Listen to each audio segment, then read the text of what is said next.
پہاڑی زبان میں اپڈیٹ سنیے۔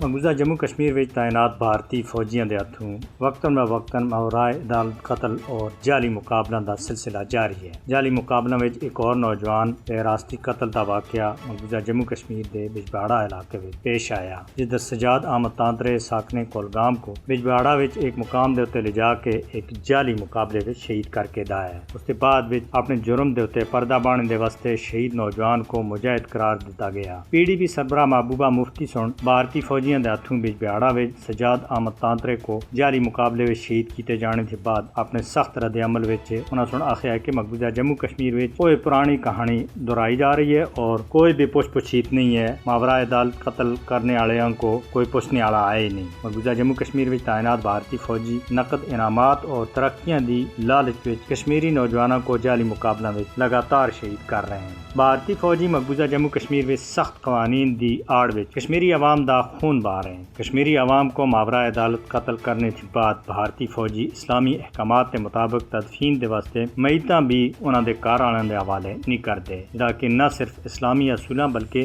بنیادی انسانی حقوق کی بھی سراسر خلاف ورزی ہے۔ بھارتی فوجی کشمیری عوام دی جدوجہد آزادی کو دبانے دے واسطے قتل کرو اور پھینک دیو دی پالیسی دے اتے عمل کر رہے ہیں۔ مقبوضہ جموں کشمیر وچ بھارتی فوجیاں دے ہاتھوں ماورائے عدالت قتل دے ہزاراں واقعات اس سے پہلا رونما ہو چکے ہیں۔ مودی منظم طریقے سے کشمیری نوجوانوں کو ماورائے عدالت قتل کر رہا ہے اور اس ناپاک منصوبے دے اتے بڑی تیزی دے نال گامزن ہے۔ البتہ مودی کو یاد رکھنا چاہیے کہ کشمیری عوام دے آزادی دے حوصلیاں دے عزم کو ماورائے عدالت قتل عام سے ختم نہیں کیتا جا سکتا۔ عالمی برادری کو مقبوضہ جموں کشمیر وچ معصوم کشمیریاں دے ماورائے عدالت قتل دا نوٹس کرنا چاہیے اور اقوام متحدہ سمیت انسانی حقوق کے دوے ادارے قانونی اور اخلاقی طور دے اتے پابند ہیں کہ وہ بھارتی فوجیاں دے ہاتھوں کشمیری عوام دی نسل کشی روکنے دے واسطے مؤثر اقدام کرن۔